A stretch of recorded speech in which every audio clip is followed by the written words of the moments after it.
এই রেকিয়ারটা আমরা ছাড়বো না। স্বর্গের আর একটা দিন, পুরো 24 ঘন্টা কেটে গেছে। আমরা কিচেনটা না নেওয়ার সিদ্ধান্ত নিয়েছিলাম এবং তার জন্য আমাদের কোনো অনুশোচনাও নেই। তোমার কি অনুশোচনা হচ্ছে? একদমই নয়। আমরা সত্যিই খুশি, না হলে আমাদের সারাদিন বন্দি থাকতে হতো। আমি আমার ওয়াইফের রিয়াকশনের জন্য ওয়েট করছি। ও ভাবতেই পারবে না যে আমি খাবার ছেড়ে বাস্কেটবলকে বেছে নিয়েছি। আমি কোনোদিনও খাবারের সঙ্গে কম্প্রোমাইজ করি না। এখানকার চ্যালেঞ্জ নিয়ে খুশি থাকার বদলে ওরা জেতার পরে কি কি করবে সেই নিয়ে ভাবনা চিন্তা করতে শুরু করলো। কিন্তু আমাকে এটা মাথায় রাখতে হবে যে আমি এখানে কেন এসেছি আর আমার পারপাসটা কি। আমার পরিবারের জন্য এই টাকাটা জেতাই আমার একমাত্র লক্ষ্য। আমি আমার স্ত্রী আর সন্তানদের নিয়ে ভালোভাবে জীবন কাটাতে চাই। তাই আমাকে এটা জিততেই হবে, কারণ সবাই আমার উপরে নির্ভর করে রয়েছে। তুমি খুব ভাগ্যবান যে তোমার একটা বউ আর বাচ্চা আছে। হ্যাঁ, আমিও আমার পরিবারকে ছাড়া 1 বছর রয়েছি। তার মানে আমি আমার বাবাকে বছরে 1বার বা 2বার দেখতে পাই। কি বলছো? হুম, কিন্তু আমার মা আর ভাইকে 1 বছর হয়ে গেল দেখিনি। সত্যি? হ্যাঁ, আর কি বলি। যেহেতু ইয়ার্ডের সময়সীমা সীমাবদ্ধ, কখন বেরোতে পারবো? তাই পরের চ্যালেঞ্জের আগে ওরা এখানে ক্রিয়েটিভ সময় কাটানোর উপায় বার করলো। এটা একটা কেচাপ ডজ বল। চলে যাও এখান থেকে। আমাদের একটা ইএমটি চাই। আমাকে সাহায্য করুন অফিসার। আমি কি বাঁচবো? আমার নিঃশ্বাস বন্ধ হয়ে যাচ্ছে। আমাদের বন্দিরা এই প্রিজনের মধ্যে 30টা দিন কাটিয়ে ফেললো। দেখা যাক ওরা কি করছে। কি খবর? হে ওয়ার্ডেন জিমি, তোমরা 1 মাস কাটিয়ে ফেললে, কেমন লাগছে? ভালোই লাগছে। তোমরা এবার ভেতরে চলে এসো। এই প্রিজনে নতুন একটা এরিয়া আমরা আনলক করতে চলেছি, আর সেটা এক্ষুনি। লাইব্রেরি আনলক করো। তুমি মজা করছো?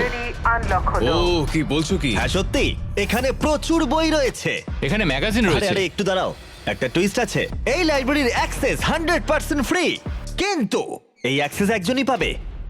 উফ, পরের 70 দিনের জন্য তুমি মজা তোমাদের করছো মধ্যে এবার। একজন ভেতরে গিয়ে পড়াশোনা করতে পারবে, কিন্তু অন্যজন পারবে না।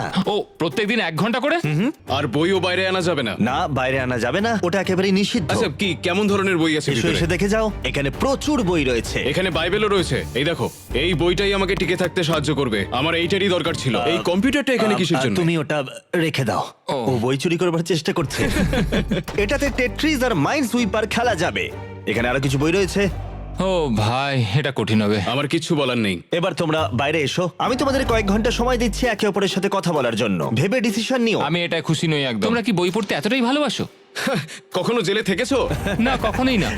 আমরা এখানে মরে যাচ্ছি। ঠিক আছে, 2 ঘন্টা পরে এসে তোমাদের সিদ্ধান্ত জানবো। মিস্টার বিস্টের প্রিজনের মধ্যে কোনো একজনকে সাফার করতেই হয়। যাই হোক, আমাদের প্রতিবারের মতনই নিজেদের মধ্যে কথা বলে এটার সিদ্ধান্ত নিতে হবে। আমি চাই না এতে কোনো ঝামেলা হোক।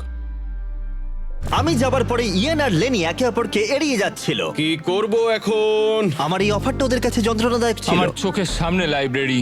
আমার ওখানে কোনো বই চাই না, শুধুমাত্র একটাই বই চাই। আমাদের একটা সিদ্ধান্তে তো আসতেই হবে। আমরা চুপচাপ বসে থাকতে পারি না। এই লাইব্রেরিটার মাধ্যমে জিমি বিবাদ তৈরি করার চেষ্টা করছে। তোমার মাথায় কি চলছে? তুমিই তো এখানে দার্শনিক। দেখো, এটা আমাদের নেওয়া ছাড়া তো আর কোনো উপায় নেই। হ্যাঁ, এটা নিতেই হবে। এটা আমরা ফ্রিতে পাচ্ছি, কিন্তু প্রশ্ন হলো এটা কে নেবে? দাঁড়াও, আমি আগে একটা বাস্কেট করে নিই। দেখো, আমরা এত দূর যা ডিসিশন নিয়েছি তার সবকিছুতেই আমি খুশি। আর আমি এবারে তোমাকে সিদ্ধান্ত নেবার সুযোগ দিচ্ছি, কারণ আগেরবার তুমি আমাকে সুযোগ দিয়েছিলে। ও সরি। কি করব বুঝে উঠতে পারছি না। লাইব্রেরির সিদ্ধান্তটা লেনি ইয়ানের ওপরে চাপিয়ে তো দিল, কিন্তু লেনি একটা বিষয় চিন্তা করা থামাতে পারছিল না। আমি শুধু আমার বাইবেলটা চাই। আচ্ছা, তুমি আমাকে সত্যি করে বলো যে তুমি ওই লাইব্রেরিটা ঠিক কেন নিতে চাও? আসলে 100 দিন থাকার জন্য আমার যেটা দরকার আমি সেই মতোই বলেছি। তাহলে তুমি এখানে 100 দিন থাকবে আর আমি থাকবো না। তুমি লাইব্রেরিটা তো চাইছো কেন?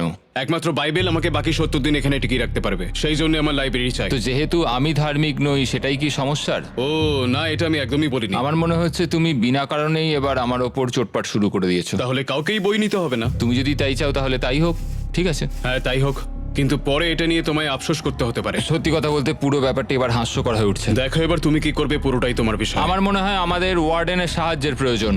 মনে হচ্ছিল ওরা দুজন কিছুতেই একমত হতে পারছিল না, কিন্তু এদিকে সময়ও শেষ হয়ে এলো। ঠিক আছে, তোমাদের সিদ্ধান্ত এবার জানাতে হবে।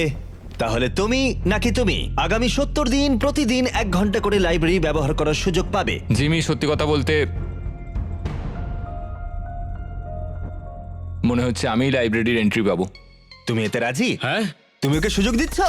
আমার তো চিন্তা হচ্ছিল। এই সিদ্ধান্ত নিতে আমাদের কষ্ট হয়েছে খুবই। তুমি ওকে কেন এটা দিলে? যখন ইয়ার্ড নেওয়ার বিষয় ছিল আমি হ্যাঁ বলেছি। তখন ও কোনো দ্বিধাবোধ করেনি $25,000 জন্য। ও আমার কথায় হ্যাঁ বলেছিল, আর সেটা আমার খুব ভালো লেগেছিল, তাই এই লাইব্রেরিটা ও ডিজার্ভ করে। তুমি তো ও লাকি। খুব ভালো মানুষ, খুব ভালো একটা পুলিশ। আমি একটা পুলিশের কাছ থেকে এরম আশা করিনি, আমি ভুলছিলাম। এটা বলার প্রয়োজন ছিল না, ও তোমাকে এইমাত্র লাইব্রেরি দিল। Library unlock. এটা ছিল নতুন লাইব্রেরিতে ইয়ানের প্রথম দিন, আর তার সাথে সাথে এখানেও ও ভাবতে শুরু করলো লেনি যাতে হাল না ছেড়ে দেয়। লেনির এটাকেই দরকার। আমি জানি লেনির কাছে বাইবেল কতটা ইম্পর্টেন্ট, তো আমি এখান থেকে কোর্সগুলো লিখে নিচ্ছি যেটা আমি ওর সাথে শেয়ার করব। অনেক অনেক ধন্যবাদ। আমি তোমার মাধ্যমে বাঁচবো। ঠিক আছে, আমিই তোমাকে বাঁচিয়ে রাখবো। সত্যিই আমাকে বলতে হবে যে ও একজন খুব ভালো পার্টনার। কিন্তু পরের দিন সকালের মধ্যেই ইয়েন ওর সীমা লঙ্ঘন করতে শুরু করলো। একটু হাতের কাজ করা যাক, এটাকে কোথাও একটা লাগাতে হবে। ওরা বলেছে আমরা বই বাইরে নিয়ে যেতে পারবো না, কিন্তু পাতা তো নিয়ে যেতেই পারি। বাহ, এটা বেশ ভালো। আর পরের কিছুদিন ইয়েন শুধু একাই মজা করলো না, আমরা এখানে আর্ট ওয়ার্ক করছি, আর তাই প্রিজন চেঞ্জ হতে শুরু করলো। জায়গাটা এবার একটু ভালো লাগছে। যদিও ক্যামেরা সবসময় ওদের উপর লক্ষ্য রাখছিল, তবুও ইয়েনের অপরাধী মন অবশেষে উঁকি দিল। এটা হতে পারে না যে ও একটা বাইবেল পড়তে পারবে না, কোনো বই পড়তে পারবে না, কোনো কিছুই করতে পারবে না, অথচ আমি সবকিছু উপভোগ করে যাব। এটা অসাধারণ, এটা আমার খুব প্রয়োজন ছিল। ও বই বাইরে নিয়ে এসে ভাবছিল ধরা পড়বে না। তুমি খুব ভালো কাজ করেছো। আমার নতুন নাম স্মাগলার ভিক, একজন স্মাগলিং কনভিক্ট। আমি সমস্ত জায়গায় বই লুকিয়ে রেখেছি, বাথরুমের ভেতরেও। এই দেখো, এটার মধ্যে আমরা যতগুলো পেরেছি বই লুকিয়ে রেখেছি, চারিদিকে লুকিয়ে রাখা আছে।